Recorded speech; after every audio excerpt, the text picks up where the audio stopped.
اعوذ باللہ من الشیطان الرجیم بسم اللہ الرحمن الرحیم وقالت اليہود والنصارى نحن ابناء اللہ واحباؤہ قل فلم يعذبكم بذنوبكم بل انتم بشر ممن خلق یغفر لمن یشاء ویعذب من یشاء وللہ ملک السماوات والارض وما بینہما والیہ المصیر صدق اللہ العظیم۔ سورۃ المائدہ آیت 18 ہے۔ یہود و نصارہ کی وعدہ خلافیوں، اللہ سے کیے ہوئے وعدوں کو توڑ دینے کے حوالے سے گفتگو چل رہی ہے۔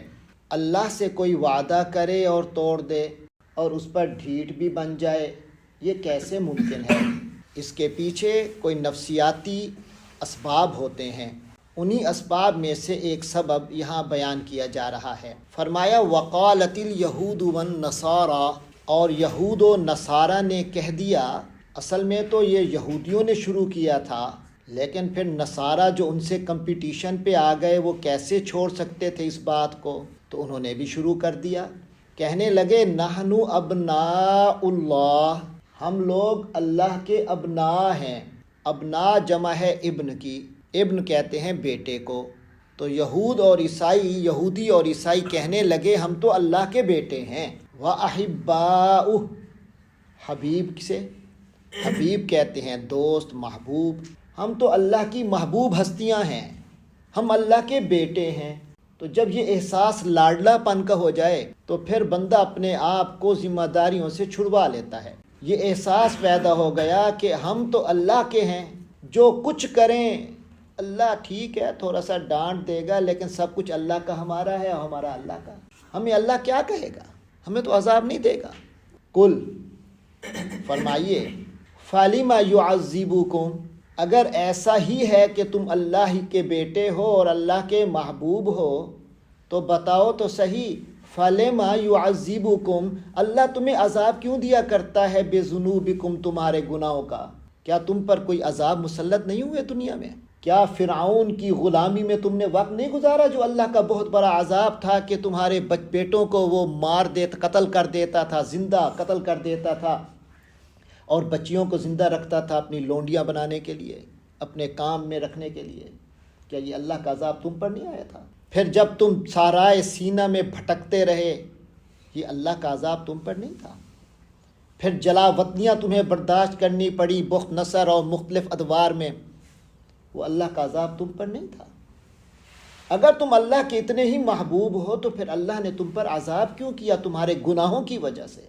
بل انتم بشر ممن خلق، حقیقت وہ نہیں ہے جو تم کہہ رہے ہو، بلکہ حقیقت یہ ہے کہ انتم بشر، تم بھی انسان ہو، جیسے دوسرے انسان ہیں تم بھی انسان ہو، ممن خلق، انہی انسانوں میں سے جنہیں اللہ نے پیدا کیا۔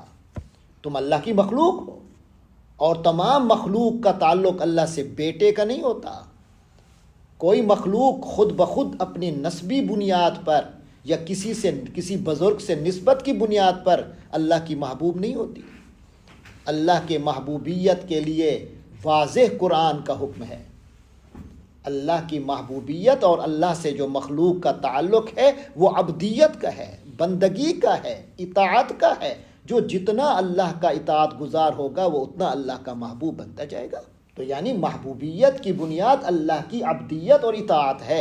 اطاعت میں آگے بڑھو گے تو اللہ کو پیارے لگو گے، ورنہ اللہ کا کسی سے کوئی رشتہ نہیں ہے، کوئی رشتہ داری والی نہیں ہے وہ والی، جیسے باپ بیٹے کا رشتہ ہوتا ہے، بھائی بھائی کا، کزن کا، چچا کا، یہ والے رشتے اللہ کے کسی سے نہیں ہیں۔ ہاں عبدیت کا رشتہ ہے تمہارا، وہ قائم رکھو گے تو اللہ کو اچھے لگو گے۔ یغفر لمن یشاء ویعذب من یشاء، اللہ بہت بے نیاز ہستی ہے، وہ کسی کا محتاج نہیں ہے، وہ کسی کا پابند نہیں ہے، بلکہ یغفر، وہ جب بخشش کرتا ہے، لمن یشاء، جسے وہ خود چاہتا ہے، اس کا اپنا قانون، جسے قانون بخشش کے تحت جو شخص آتا ہے اسی کی بخشش ہوتی ہے۔ کسی کی اللہ پر زور نہیں چلے گا کہ اللہ کو کہے نہیں تو اسے بخش دے، نہیں، اللہ اپنی مرضی سے بخشے گا، جسے بھی بخشے گا۔ وَيُعَذِّبُ، اور اللہ عذاب دیتا ہے، دے گا، مَن یشاء، جسے چاہتا ہے۔ یعنی عذاب ہو یا مغفرت ہو، یہ اللہ ہی کا اپنا قانون چلتا ہے، کسی کا قانون اللہ پر نہیں چلے گا، کسی کی مرضی اللہ پر نہیں چلے گی، مرضی اللہ کی اپنی چلے گی۔ کیوں نہیں چلے گی؟ وَلِلَّهِ مُلْكُ السَّمَاوَاتِ وَالْأَرْضِ، اور سب کچھ ہے ہی تو اللہ کا، آسمان سارے اللہ کی ملکیت، زمین اللہ کی ملکیت، وما بینہما، اور ان کے درمیان جو کچھ ہے وہ اللہ کی ملکیت، تو اختیار اسی کا چلے گا جب ہے ہی اسی کا۔ وَإِلَيْهِ الْمَصِيرُ، اور تم لوگوں نے بھی جو دنیا کی چھوٹی موٹی تمہیں اختیارات، چھوٹے موٹے اختیارات ملے ہوئے ہیں، یہ بھی کچھ عرصے کے لیے ہیں، یہ جو چھوٹے اختیارات ہیں یہ بھی کچھ عرصے کے لیے عارضی ہیں۔ وَإِلَيْهِ الْمَصِيرُ، تم نے واپس اسی اللہ کی طرف جانا ہے۔ یہ جو تمہیں دنیا کی زندگی میں مختصر سے عارضی اختیارات تھے، ان کے بارے میں بھی سوال ہوگا آخرت میں، اس کے بارے میں تم سے پوچھا جائے گا کہ میں نے جو کچھ دیا تھا اس کو استعمال کس انداز میں کیا ہے، کیا میرے عبدیت کے تقاضوں کو پورا کرتے کی ہوئے کیا ہے، یا وہاں تم جا کے خود اپنی مرضی کے مالک بن گئے تھے۔ یہ بار بار اس طرح کی آیتیں آتی ہیں یہ بتانے کے لیے کہ تم نے واپس اللہ کی طرف آنا ہے، تم نے واپس اللہ کی طرف آنا ہے، تمہارا حساب ہوگا۔